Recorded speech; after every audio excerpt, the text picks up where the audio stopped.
வணக்கம் மக்களே, வணக்கம். இந்த வீடியோவில் என்ன விஷயம் சம்பந்தமாக பார்க்க போகிறோம் அப்படின்னு சொன்னால், டாக்டர் ராமநாதன் அர்ச்சுனா அவர்கள் அக்குள், அதாவது இந்த கமக்கட்டன் எல்லாரும் சொல்லுவாங்க தானே, இந்த அக்குளுக்குள்ளே வச்சுக்கொண்டு ஃபைலை திரிகிறாரு. எதையுமே கொண்டு போய் ஊழல்கள் ஆணைக்குழுவிலையோ அல்ல சம்மந்தப்பட்ட அதிகாரிகள்லையோ கொடுக்கல. இந்த ஃபைலுக்குள்ள என்ன வச்சிருக்கார், இந்த ஃபைல்கள் உண்மையானவையா பொய்யானவையா, இப்படி நிறைய பேருக்கு நிறைய சந்தேகம். டாக்டர் ராமநாதனா இந்த அக்களுக்குள்ள கமக்கட்டுக்குள்ளே வச்சு கொண்டு திரிகிற இந்த ஃபைலை ஏன் கொடுக்கல, இவர் பொய் சொல்லி கொண்டு திரிகிறார் அல்லது இவர் ஏமாற்றி கொண்டு திரிகிறார், தமிழர்களுக்கு அல்ல தமிழ் மக்களுக்கு இவர் பொய்யை சொல்லி கொண்டு திரிகிறார். இப்படி ஒரு கதை தொடர்ச்சியாக சமூக ஊடகங்களில் பகிரப்பட்டு கொண்டிருக்கிறது.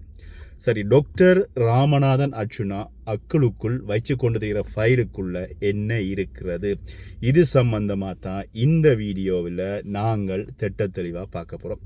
நிறைய பேருடைய சந்தேகங்களுக்கு இது பதிலாக அமையும் இந்த வீடியோ அப்படின்னு சொல்லி நினைக்கிறேன். அப்படி சந்தேகத்துக்கு பதிலாக அமைந்தால் தயவு செஞ்சு 4 பேருக்கு இதை ஷேர் பண்ணி ஆதரவு தாங்க. நீங்கள் லைக் பண்ணுறவங்க, டாக்டர் ராமநாதனுடைய ஆதரவாளர்கள் லைக் பண்ணுவீங்க அப்படின்னு நினைக்கிறேன். மற்றவர்கள் லைக் பண்ணாவிட்டாலும் பரவாயில்ல, ஷேர் பண்ணி ஆதரவு தாங்க. வீடியோக்குள்ளே போவோம். டாக்டர் ராமநாதன் அர்ச்சுனா அக்குளுக்குள் வச்சு கொண்டு திரிகிற ஃபைலுக்குள்ளே எதுவுமே இல்லை, பொய் தான் வச்சிருக்கிறார் அப்படின்னு சொல்லி நிறைய பேர் சமூக ஊடகங்களில் ஒரு புரளியை ஏற்படுத்தி விடுறாங்க. சாவகச்சேரி வைத்தியசாலையில் இடம்பெற்ற ஊழல்கள் சம்பந்தமாக டாக்டர் ராமநாதன் அர்ச்சுனா ஃபைல் வச்சிருக்கிறார் அல்லது ஆதாரம் வச்சிருக்கிறார், அந்த ஊழல் பற்றிய ஃபைல்கள் எல்லாமே வச்சிருக்கார் அப்படின்னு சொன்ன போதும் நிறைய பேர் சொன்ன விஷயம், டாக்டர் ராமநாதன் அர்ச்சுனாவிடம் ஃபைல் இல்லை, ஆதாரம் இல்லை, ஆதாரங்களை கொண்டு போய் நீதிமன்றத்திடம் கொடுக்கலாம் தானே, ஊழல்கள் செஞ்சிருந்தா அதை கொண்டு போய் ஊழல் ஆணைக்குள்ளே கொடுத்துருக்கலாம் தானே, அவர்கள் மீது நடவடிக்கை எடுத்திருக்கலாம் தானே, இவர் ஒரு பாராளுமன்ற உறுப்பினர் தானே, எல்லாம் செஞ்சிருக்கலாம் தானே அப்படின்ற ஒரு கருத்து தொடர்ச்சியாக எல்லாரிடமே இருக்கிற விஷயம்தான். ஆனால் டாக்டரிடம் ஆதாரம் இல்லாமல் ஒரு தகவலை வெளியிட முடியாது அப்படின்ற விஷயமும் உங்களுக்கு தெரியும். சமூக வலைத்தளங்களில் ஒரு விஷயத்தை நாங்கள் ஆதாரம் இல்லாமல் பகிர்வமாக இருந்தால் அந்த பகிர்வல் சட்ட நடவடிக்கைக்கு உட்படுத்தப்படுகின்ற பட்சத்தில் ஒன்று நீதிமன்றம் என்ன சொல்வதோ அதன்படி நாங்கள் கேட்க வேணும். இதுக்கு நல்ல உதாரணம் பார்த்தீங்கன்னு சொன்னால், டாக்டர் ராமநாதன் அர்ச்சுனா அவர்கள் தெல்லிப்பள வைத்தியசாலை சம்பந்தமான ஊழல்கள் பற்றி நீதிமன்றத்தில் வழக்கு கொண்டு வந்தது. டாக்டர் ராமநாதன் அர்ச்சுனா அவர்கள் சம்பந்தப்பட்ட வைத்திய அதிகாரி சம்பந்தமாக கருத்துக்களை பகிர்ந்திருந்தார் அப்படின்னு சொல்லி டாக்டர் ராமநாதன் அர்ச்சுனா அவர்களிடம் இந்த வழக்கு இன்னமும் வழக்காகவே இருக்கிறது. ஆனால் என்ன நீதிமன்றம் சொல்லியிருந்ததுண்டா, டாக்டர் ராமநாதன் அர்ச்சுனா அவர்கள் இப்போ பகிர்ந்த வீடியோ பகிர்வுகளை நீக்கிவிடுங்க, அவ்வளவுதான் சொன்னது. ஆனால் இங்கே எவ்வளவு ஆதாரங்கள் நீதிமன்றத்திடம் கொடுக்கப்பட்டிருக்கிறது, நீதிமன்றம் என்ன முடிவு எடுத்திருக்கிறது அப்படின்றது இன்று வரைக்கும் யாருக்குமே தெரியாது. நீதிமன்றம் எடுக்கின்ற முடிவுகளுக்கு டாக்டர் ராமநாதன் அர்ச்சுனா கட்டுப்பட்டு அந்த வீடியோ எந்த வீடியோன்னு தெரியாமல் நிறைய வீடியோக்களை டிலீட் பண்ண நீங்கள் எல்லாருமே அவரை பின்தொடர்பவங்க நீங்கள் பார்த்துருப்பீங்க. இப்படியே இருக்கின்ற பொழுது இப்போ ஒரு 2 நாட்கள், நேற்று இன்றைக்கு எல்லாமே பார்த்துச்சுன்னா டாக்டருடைய சமூக ஊடகங்களில் பார்க்கின்ற பொழுது நிறைய பேரினுடைய பதவி இடமாற்றம், நிறைய பேற்ற ஊழல்கள், நிறைய பேருக்கு பாராளுமன்ற விசாரணை, பாராளுமன்றத்தில் அமைக்கப்பட்ட குழுக்களுக்குள் கூப்பிடப்பட்ட விசாரணை, அதுக்கப்புறமாக அவர்களுடைய பதவி இடமாற்றம், இப்படி நிறைய விஷயங்களை டாக்டர் ராமநாதன் அர்ச்சுனா அவர்கள் பகிர்ந்து கொண்டிருக்கின்றார். ஏன் ஊழல் ஆணைக்குழுவிடம் இதை கொண்டு போய் டாக்டர் ராமநாதன் அர்ச்சுனா கொடுக்கல அப்படின்னு சொல்லி நிறைய பேர் நீங்கள் கேட்குறீங்க. 10ஆம் ஆண்டு படித்தவர் கூட இந்த கருத்தை சொல்லி அதை பெருசாக ஒரு சில ஊடகங்களில் பகிர்ந்தாங்க. என்ன சொன்னால், பணக்காரங்களாக இருக்கின்ற பொழுது அந்த விஷயங்களை ஊடகங்களில் நிச்சயமாக பகிர்வார்கள். பணக்காரர் என்கின்ற பொழுது அவர்களை சார்பாக தான் யாருமே செயற்படுவாங்க. இதே ஒரு ஏழையாக இருந்தால் ஏழை ஒருவன் சொல்கின்ற கருத்தை யாருமே கேட்டுக்கொள்ள மாட்டாங்க. பணக்காரன் அப்படின்ற அந்த கருத்தை கூட சொல்லியிருந்தாங்க. டாக்டர் ராமநாதன் அர்ச்சுனா அவர்களிடம் ஆதாரம் இருந்தால் ஏன் ஊழல் ஆணைக்குழுவில் கொண்டு போய் கொடுக்கலன்னு சொல்லி டாக்டர் ராமநாதன் அர்ச்சுனா அவர்கள் கொடுத்த டாக்குமெண்ட்டுகள், ஊழல் ஆணைக்குழுவிடம் கொடுக்கப்பட்ட டாக்குமெண்ட்டுகளுக்கு இதுவரைக்கும் எந்த விதமான சட்ட நடவடிக்கைகளும் எடுபடவில்லை அப்படின்றதான் உண்மையான பிரச்சனை. 2வது காரணம், ஒரு ஊழல்கள் சம்பந்தமாக டாக்டர் ராமநாதன் அர்ச்சுனாவுக்கு ஒரு தகவல் கிடைக்கின்ற பட்சத்தில் அது சம்பந்தமாக முதல்ல யார், அதாவது சம்பந்தப்பட்டவர்களோடு அல்ல சம்பந்தப்பட்ட கிராமத்தில் அல்ல சம்பந்தப்பட்ட டிசிசி கூட்டங்களில் இலகுவாக அதை பேசி தீர்த்து விட்டோம் என்று சொன்னால் அதுக்கப்புறமா அவர்கள் மீது நடவடிக்கை எடுக்காமல் அடுத்த கட்டம் அதுக்கு என்ன செய்யணுமோ அதன்படி போகலாம் அப்படின்னு சொல்லி இடம்பெற்ற சம்பவம் தான் கடந்த டிசிசி கூட்டம் கிளிநொச்சியில்.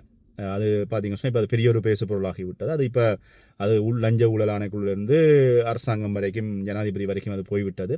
விசாரணைகள் நடக்கிறது. ஆக மொத்தத்தில் வந்து டாக்டர் ராமநாதன் அவர்கள் அக்களுக்குள் வச்சு கொண்டிருக்கிற அந்த ஃபைல் ஒன்று தான் அந்த டிசிசி கூடத்தில் பகிரப்பட்ட ஃபைல். அந்த ஃபைலில் மிச்சம் 6 ஃபைல் இருக்கிறது. முதலாவது ஃபைலில் முதலாவது பக்கத்திலே முதலாவது பிரச்சனை, அதோடைய அது டிசிசி கூட்டம் இடைநிறுத்தப்பட்டது. இப்போ என்பிபி அரசாங்கத்தினுடைய பாராளுமன்ற உறுப்பினர்களும் சரி, அமைச்சர்களும் சரி, குறிப்பாக வடபகுதியில் இந்த ஊழல்வாதிகளை காப்பாற்றுவதில் குறியாக இருக்கிறாங்க. நிறைய ஊழல்வாதிகள் காப்பாற்றப்படுறாங்க. அதுக்கு டிசிசி கூட்டங்கள் இடம்பெறுகின்ற ஊழல்வாதிகள் ஊழல்கள் சம்பந்தமாக வருகின்ற பொழுது டாக்டர் ராமநாதன் நீ பைத்தியக்காரன், நீ பொய் சொல்கிற, இதை வந்து நம்ப முடியாது, ஏற்றுக்கொள்ள முடியாது அப்படின்னு சொல்லி அவரை வந்து குத்தி முறிஞ்சு அவருடைய வாயை அடைக்க முயற்சி செய்கிறார்கள் ஒழிய இங்கே ஊழல்வாதிகளை யாருமே நீதிமன்றத்தின் முன்னமோ சட்டத்தின் முன்னமோ பொதுமக்கள் முன்னமோ வெளிச்சம் போட்டு காட்டுவதற்கு தயாராக இல்லை. ஆனால் டாக்டர் ராமநாதன் வந்து எல்லாருமே இலகுவாக பார்த்தீங்கன்னு சொன்னால் எல்லா கல்லரும் சேர்ந்து ஒன்றாக சேர்ந்தவுடனே அவர்களுக்கு ஆதரவாக அமைச்சரும் இருந்தவுடனே டாக்டர் ராமநாதன் தான் குற்றவாளி என்ற மாதிரி சொன்னப்பட்டாலும் இப்போ உண்மை என்ன அப்படின்றது வழியில் புலப்பட்டு கொண்டிருக்கிறது உங்கள் எல்லாருக்குமே தெரியும். இந்த விஷயம் இப்படியே இருக்கின்ற பொழுது இன்று சமூக ஊடகங்களில் டாக்டர் ராமநாதன் அவர்களுடைய பகிர்வு ஒன்றை பார்க்கக்கூடிய இருந்தது. எங்களுடைய வடபகுதியினுடைய அது நீங்கள் எல்லாருக்குமே தெரிஞ்சிருந்தாலும் ஒரு பெரிய புள்ளி ஒன்று வந்து இடமாற்றம் செய்யப்பட போகிறார் அப்படின்ற விஷயம்.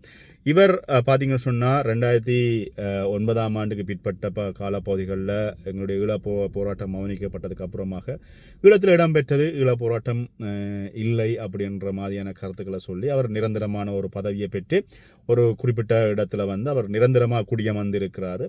அது சம்பந்தமாக நிறைய பேர் இந்த போராட்டத்தில் இருந்தவர்கள் நிறைய பேருக்கு தெரியும். அவர் செஞ்சது தவறு அப்படின்றது நிறைய இடத்த சுட்டி காட்டப்பட்டது. ஆனால் அதை கடந்தும் அவர் வந்து நான் நல்லவன் அப்படின்னு சொல்லி அந்த இடத்துல இருந்தாலும் அதுக்கப்புறமாக இப்போ அவருக்கான இடமாற்றங்கள் வந்திருக்கிறது. அதுக்கான ஆதாரங்கள் எல்லாமே வந்து நீதிமன்றத்தினுடைய விசாரணை குழுவில் வந்து கொடுக்கப்பட்டு நீதிமன்றம் அல்ல பாராளுமன்றத்தினுடைய விசாரணை குழுவில் கொடுக்கப்பட்டு பாராளுமன்றம் முடிவெடுத்திருக்கிறது. ஆனால் இதில் என்ன கவலையான விஷயம் என்றா குறிப்பிட்ட நபருக்கு வந்து யாழ்ப்பாணத்தில் பகுதி மட்டும் நிறைய வீடுகள் இருக்கிறது, நிறைய காணிகள் இருக்கிறது, நிறைய சொத்துக்கள் இருக்கிறது. அது மட்டும் இல்லாமல் நிறைய பணங்கள் சூறையாடப்பட்டதாகவும் சொல்லப்படுறது. இதுக்கான தரவுகள் திரட்டப்பட்டு கொண்டிருக்கின்ற பட்சத்தில் அதுவரை வெளியிடப்படும் அப்படின்ற மாதிரி டாக்டர் சொல்லியிருந்தார்.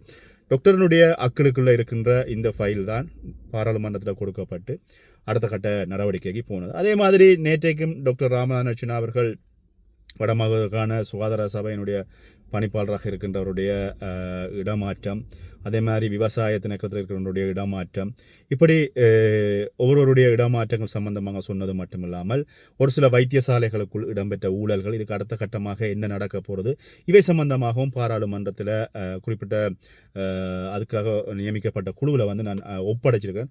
வெகு விரைவில் அதற்கான தீர்வுகள் அதுக்கான விசாரணைகளும் இடம்பெறும், இந்த ஊழல்கள் வெளியில் வரும் அப்படின்னு சொல்லப்பட்டிருக்கிறேன். அந்த வாயில குத்துவன் என்று சொல்லி சொன்னவர் வந்து எதுக்காக டாக்டர் லஞ்ச ஊழல் ஆணைக்குள்ளே கொடுக்கலைன்னு சொன்னால் லஞ்ச ஊழல் ஆணைக்குள்ளே கொடுத்து பிரியோசனம் இல்லைன்னு சொன்னால் அவங்களுக்கு நிறைய வேலை இருக்கிறது.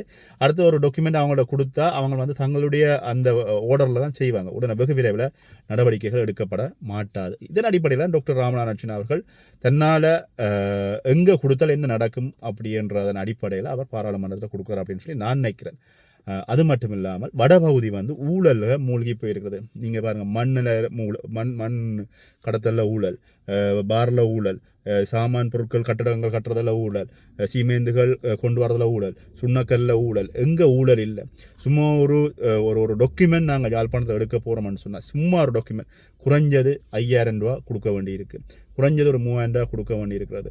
ஒரு கீழ்மட்ட ஊழியர் ஒருவரிடம் கொடுத்தால் அந்த டாக்குமெண்ட் வந்து உடனடியாக கிடைக்கிறது. 2009க்கு முற்பட்ட காலப்பகுதியில் இவ்வாறான ஊழல்கள் எங்களுடைய வடபகுதியில் இல்லவே இல்லை. எல்லாருமே சரியான முறையில் இருந்தாங்க.